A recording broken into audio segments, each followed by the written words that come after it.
O Senhor esteja convosco.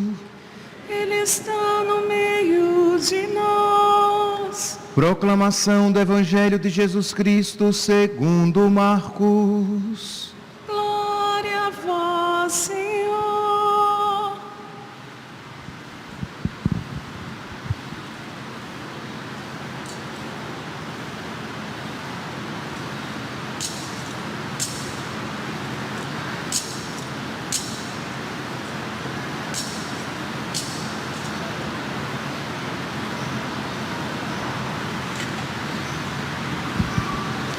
Naquele tempo, disse Jesus aos seus discípulos: cuidado, ficai atentos, porque não sabeis quando chegará o momento.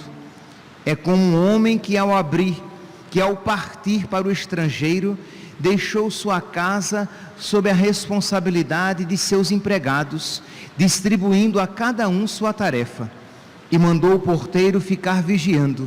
Vigiai, portanto, porque não sabeis quando o dono da casa vem, à tarde, à meia-noite, de madrugada ou ao amanhecer, para que não suceda que, vindo de repente, ele vos encontre dormindo. O que eu vos digo, digo a todos: vigiai. Palavra da salvação. Glória a vós, Senhor.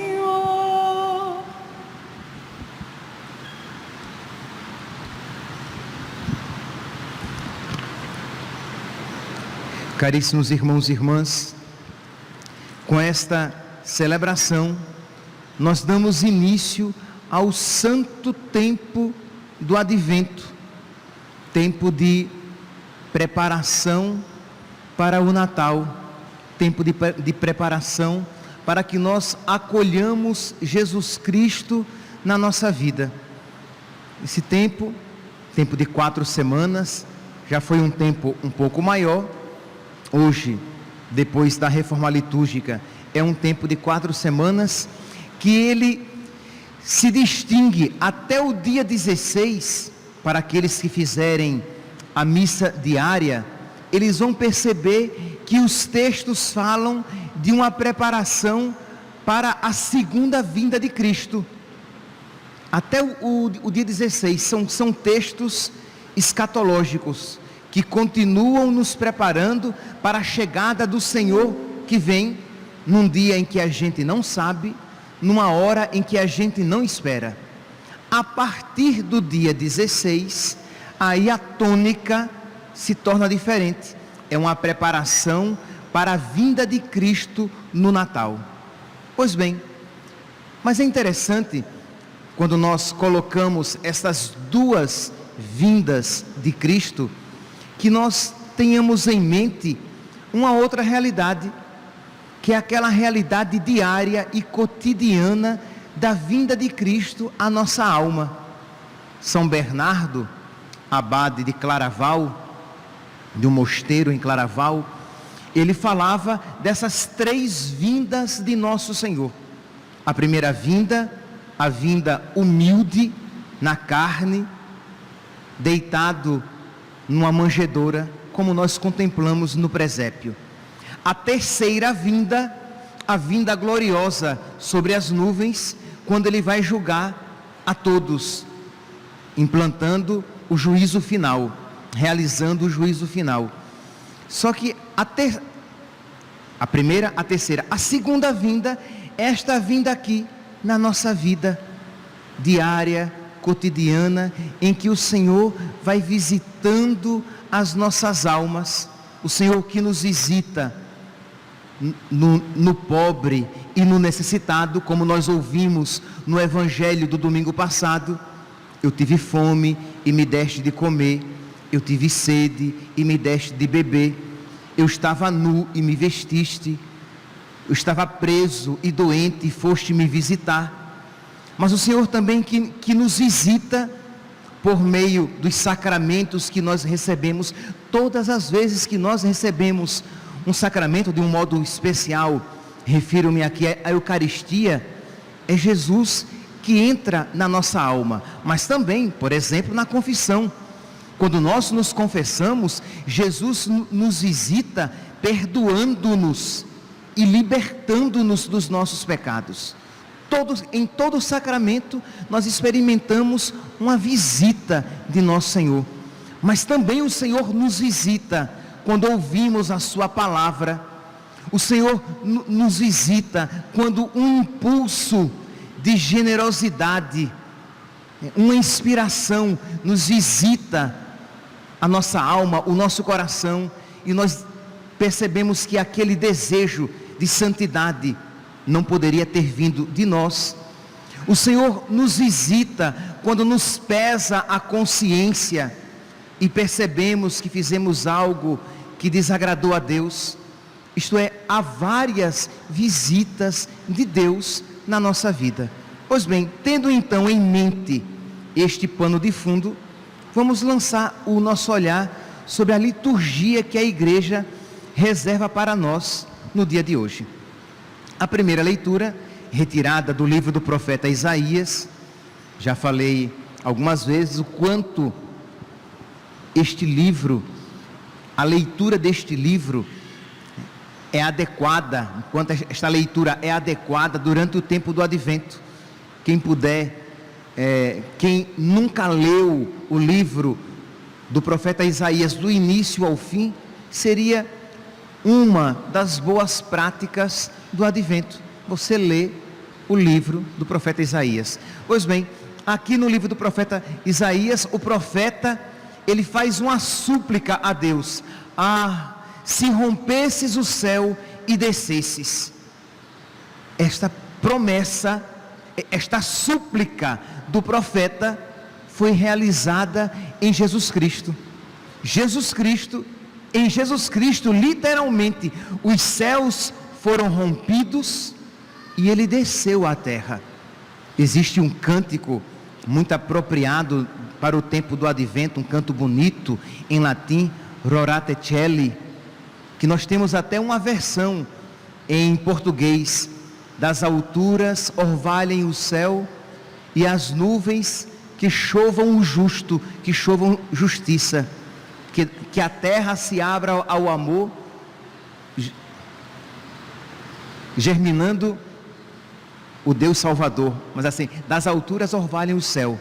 Pois bem, em Jesus Cristo se realizou esta súplica do profeta: Senhor, se rompesses o céu, até as montanhas se derreteriam, manifestando aqui essa visão escatológica, apocalíptica até.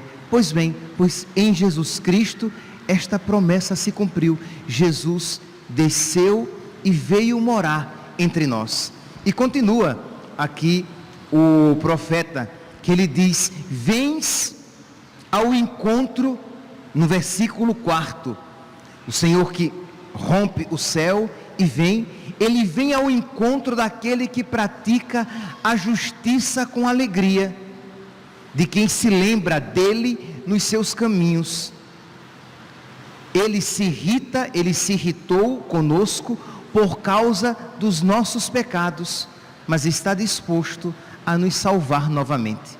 Então, um dos critérios para que nós nos encontremos com nosso Senhor é que nós pratiquemos a justiça com alegria.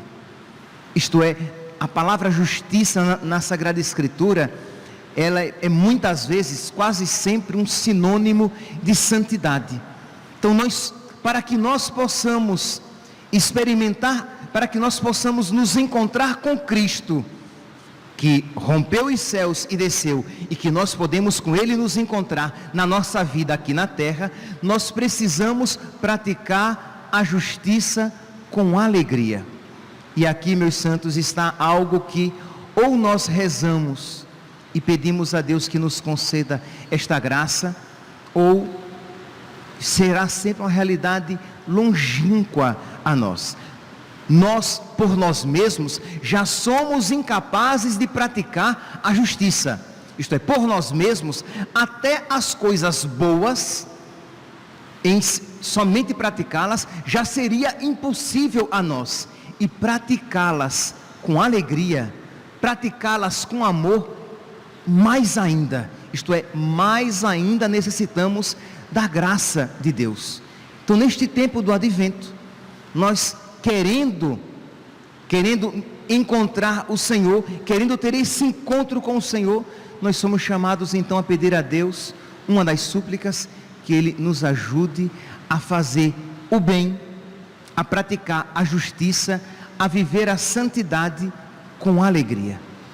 Isto é, fazer as coisas, fazer o bem de uma maneira correta, fazer bem as coisas boas que praticamos, porque muitos cristãos, graças a Deus, fazem coisas boas, vivem os mandamentos de Deus, mas ainda, infelizmente, muitos cristãos não vivem os mandamentos de Deus com alegria. Então nós precisamos pedir a Deus que Ele nos conceda essa graça. Senhor, eu quero viver a Tua vontade, eu quero praticar a justiça com alegria.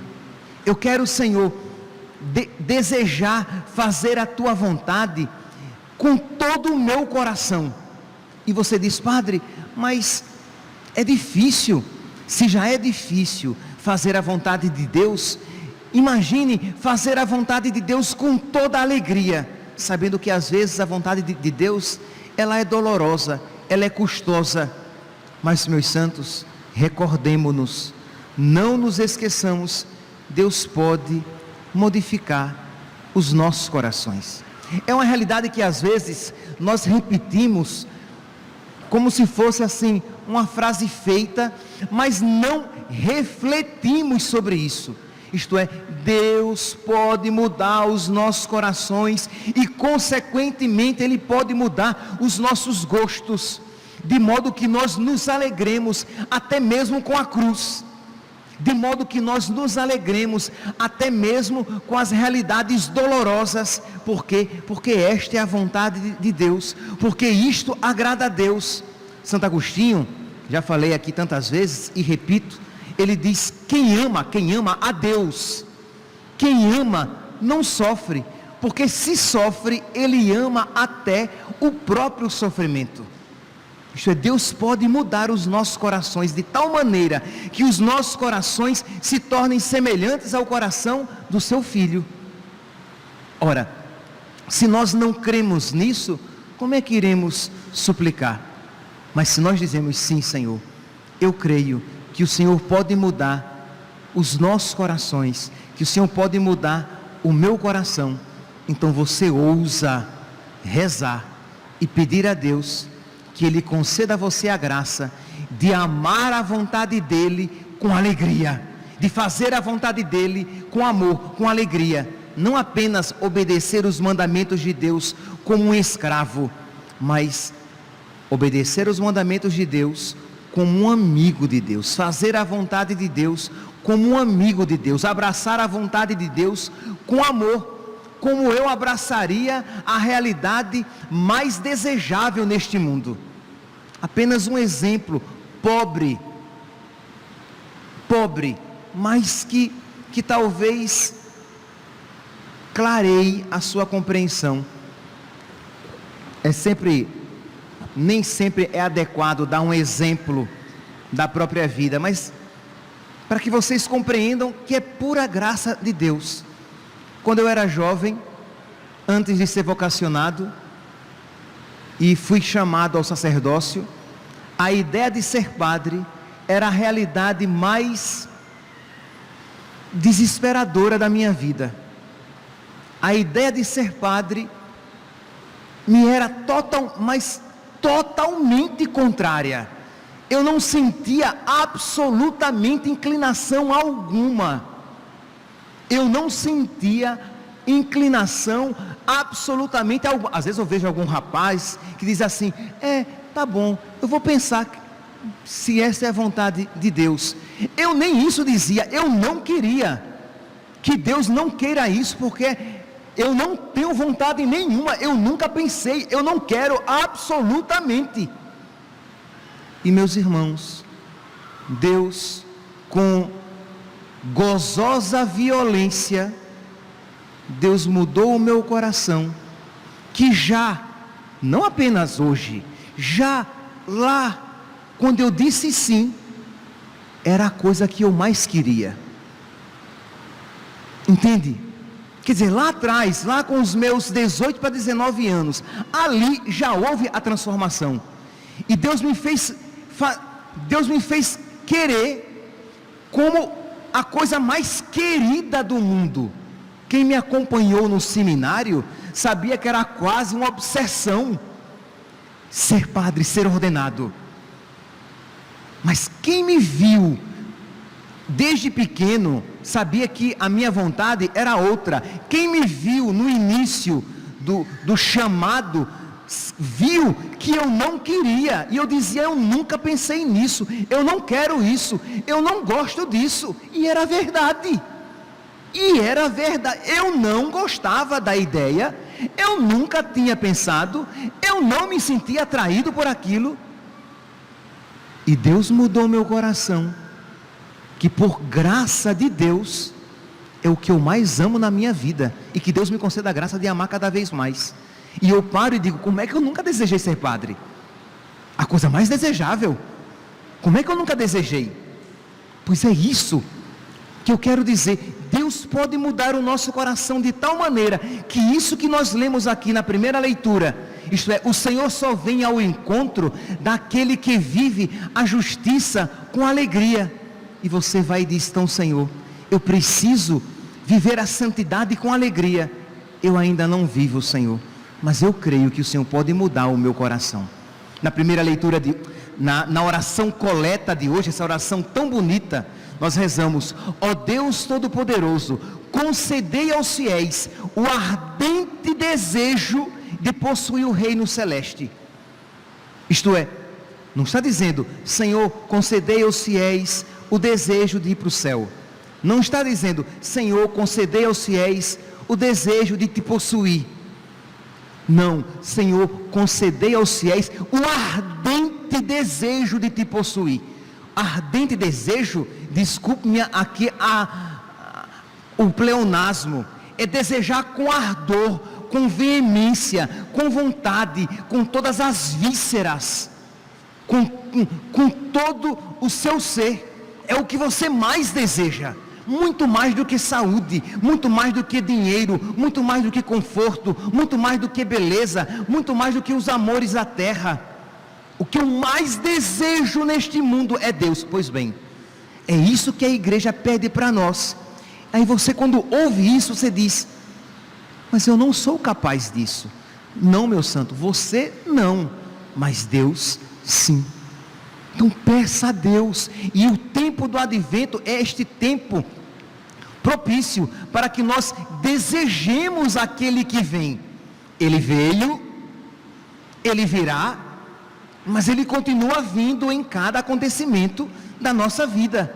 Então eu preciso desejar Jesus. E é claro que desejar a vinda de Cristo, desejar essa união com Ele. Ora, se, como eu falei, se em cada sacramento que eu recebo, de alguma maneira Jesus me visita, misericórdia, com que desejos no coração eu entro então na fila da comunhão. Ele vai entrar na minha alma. Com que alegria quando eu vi que me disseram: vamos à casa do Senhor. Que alegria quando eu acordei e disse: hoje eu vou receber Jesus na minha alma, no meu corpo. O seu corpo, sangue, alma e divindade, Jesus inteiro e completo. Então, se você ouve isso e diz: padre, mas o meu coração ainda é meio indiferente. Pois bem, apresente isso a Jesus.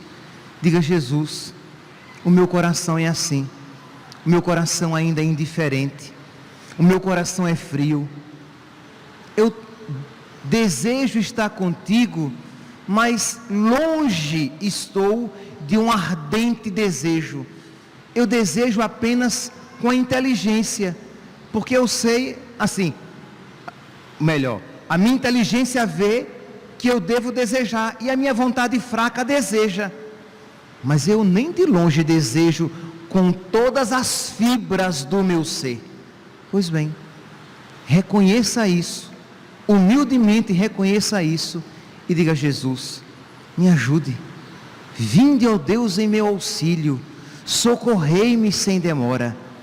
Ajuda-me, Senhor, porque, meus santos, se a igreja isso suplica para nós, é porque isso é possível para nós. Ó Deus Todo-Poderoso, concedei a vossos fiéis o ardente desejo de possuir o reino celeste, de possuir Cristo e tudo aquilo que Ele traz, para que, acorrendo com as nossas boas obras ao encontro do Cristo que vem, sejamos reunidos à sua direita na comunidade dos justos, na comunidade dos santos. Então, que este tempo do advento, então, que essas 4 semanas sejam semanas mais intensas de oração. É por isso que é importante que você escolha algumas coisinhas. Não faça grandes propósitos que você vê que provavelmente não vai cumpri-los. Mas alguns propósitos generosos, sim, mas alguns propósitos não os faça também como questão de pecado mortal. Não, faça como propósitos, isto é, com a graça de Deus eu vou cumprir estes propósitos, auxiliado pela graça de Deus, mas não como uma promessa feita a Deus, porque senão você fica se expondo a situações de pecado mortal, porque se é uma promessa e você vem a não cumprir, você pecou mortalmente.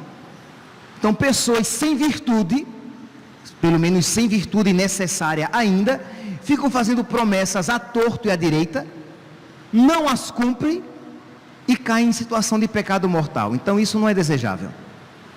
Não faça promessa, faça um propósito. Isto é, um propósito é algo que você diz assim: com a graça de Deus eu vou fazer isso. Uma promessa diferente: Senhor, eu te prometo que farei isso.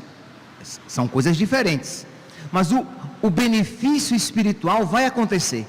Então você faz alguns propósitos, um propósito de renúncia da própria vontade, algo que lhe custe oferecer, que lhe custe fazer, e que seja acompanhado com algo de oração.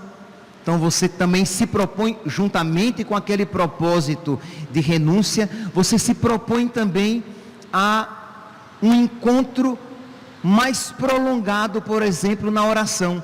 Se você todos os dias, você tinha 30 minutos de oração, durante o tempo do advento, você vai ter 45 minutos de oração. Você vai se deter mais em oração, conversar com Deus, suplicar a Deus, abrir a sua alma a Deus, reconhecer que você é miserável e pecador. A primeira leitura, o profeta apresenta isso com tanta clareza. Ele diz: todos nós, versículo 5, todos nós nos tornamos imundície, e todas as nossas boas obras são como um pano sujo. Isto é, este povo estava tão mergulhado no pecado, que até as coisas boas que eles faziam, de nada valiam, porque ou eram feitas para aparecer, né? Nosso Senhor fala no Evangelho daqueles que dão esmola e que tocam trombeta, ou faziam as coisas para aparecer, ou faziam as coisas para barganhar com Deus. Isto é, quantas vezes fazemos coisas querendo uma barganha com Deus. Olha, Senhor, eu estou fazendo isso, então o Senhor cuide de me dar aquilo. Acabou o mérito dessa obra que é boa, mas que você não tem mérito nenhum, porque você faz para aparecer, você faz para barganhar, você faz de má vontade. Também uma outra atitude espiritual que faz com que você perca o mérito daquela boa obra. Você faz com má vontade e não com alegria, ou você faz achando que está fazendo uma grande coisa para Deus. Você faz orgulhosamente, você acha que está fazendo uma grande coisa, quando o que nosso Senhor nos ensina é: depois que você fizer tudo o que deve ser feito, diga: sou um servo inútil, não fiz nada do que a minha obrigação. Então diz aqui o profeta Isaías: e todas as vossas boas obras são como um pano sujo, murcham como folhas, e nossas maldades empurram-nos como o vento. Então você, diante de Deus, aqui repito, você pode rezar o texto, você pode e deve. Você pode ler a Bíblia, somente ler, você pode e deve. Mas seja acompanhando o texto, ou seja acompanhando a leitura da Bíblia, ou a leitura de um livro espiritual, você precisa conversar com Deus. Então, quando chega no terceiro mistério do terço, você para um pouco e conversa com Nossa Senhora, e conversa com Deus. Você, no meio daquela leitura, um versículo que tocou o seu coração, ou um trecho daquele livro de espiritualidade que lhe tocou o coração, você vai e começa a conversar com Deus e dizer: meu Deus, meu coração é tão velho, isto é tão apegado às coisas velhas, eu tenho tanta resistência de fazer a tua vontade, até as coisas boas, Senhor, eu as faço imperfeitamente, eu não consigo, Senhor, eu desejo, Senhor, tantas coisas com ardor, mas eu não desejo, Senhor, com ardor as coisas do céu, as coisas do alto. Eu posso desejar tanto um casamento, eu posso desejar tanto aquela moça para namorar, aquele rapaz para namorar, eu posso desejar tanto o emprego, mas eu não desejo, Senhor, desta mesma maneira, a minha amizade contigo, ser amigo de ti, eu não desejo, Senhor. Que misericórdia, que coração ingrato e sem sabedoria, Senhor. Me ajuda, Senhor, transforma este meu coração. Então você vai fazendo a sua oração e você vai vendo que de visita em visita, visita de Deus. Lembra que eu falei que Jesus visita a gente quando a gente recebe o sacramento?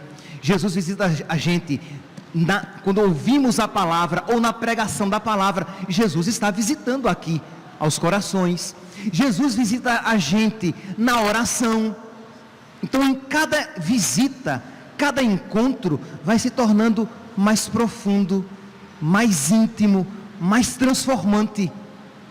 Claro que no início vai ser mais cansativo, você vai ter que lutar contra o seu homem velho, a sua mulher velha, que não quer rezar, que quer só as coisinhas fáceis, só os sentimentos e arrepios. E eu não estou falando de sentimentos e arrepios, estou falando de oração. Mas você vai vendo que com o passar dos anos, não é dos dias, com o passar dos anos, os seus encontros vão se tornando mais profundos, mais íntimos e mais transformantes. Você vai sendo transformado e o Senhor mesmo vai guiando a sua oração. E você que no início, com verdade, começou a rezar, dizendo: Senhor, eu não sei rezar, me ajuda a rezar. Você pouco a pouco começa a perceber que o Espírito começou a conduzir você em oração. E você começou a aprender a rezar, sem que ninguém de fora lhe dissesse: é assim, é assado. Apenas alguém lhe deu alguma dica, como o padre aqui está fazendo. Isto é, reserve um tempo, reserve um espaço, e abra o seu coração diante de Deus. Vá acompanhado, pode ser pelo texto, por um livro espiritual, pela Sagrada Escritura. Mas não se detenha este tempo todo apenas rezando o texto, que é bom, é ótimo, é excelente.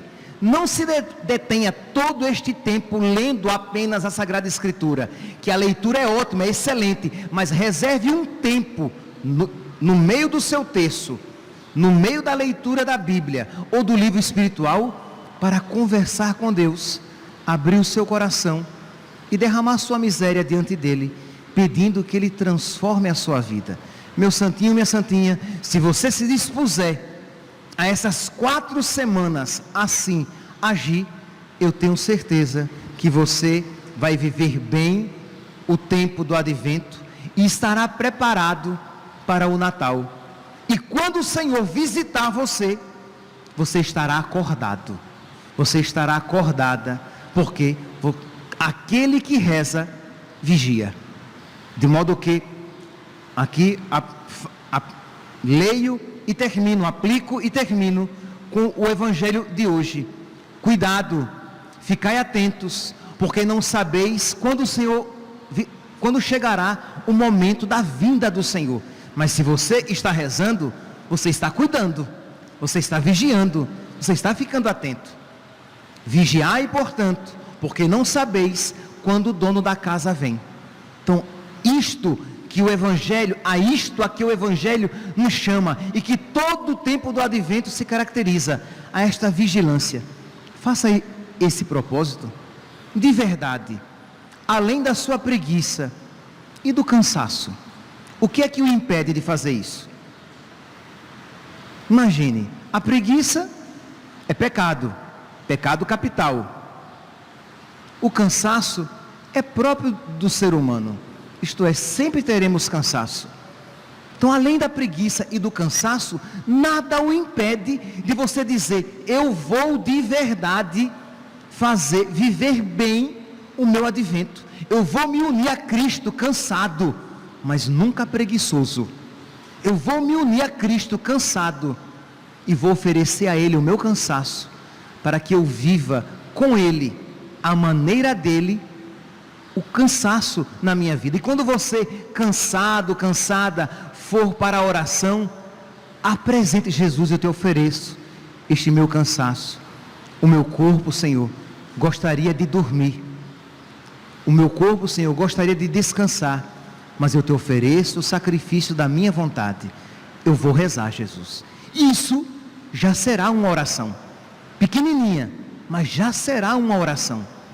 Ora, e se você pode, eu sempre digo, quem pode fazer, se você já faz, escolha outros propósitos, mas se você ainda não faz, e pode fazer como propósito de advento, a missa diária, é o melhor propósito que tem, porque você vai ouvir diariamente a palavra de Deus, você terá a oportunidade de todos os dias receber o corpo, sangue, alma e divindade de nosso Senhor. Você estará todos os dias na presença do santo sacrifício, e você poderá, sempre que necessário, se confessar. Aqui na nossa matriz, nós temos todos os dias, às 6 horas da manhã, a missa. Então, repito a pergunta: além da preguiça e do cansaço, o que impede você de se acordar mais cedo, vir à missa e fazer este propósito de preparação para o Santo Natal, para fazer bem este tempo do advento? Meus irmãos, peçamos a Deus que misericordiosamente coloque no nosso coração esse desejo, o ardente desejo de possuir a Deus, de possuir o reino celeste. E eu tenho certeza que a partir disso você viverá bem, com fruto e generosidade, este tempo de advento, de preparação para o Natal. Que Nossa Senhora interceda por nós, e que os santos anjos de Deus iluminem a nossa inteligência, fortifiquem a nossa vontade e encham de fervor o nosso coração. Louvado seja nosso Senhor Jesus Cristo.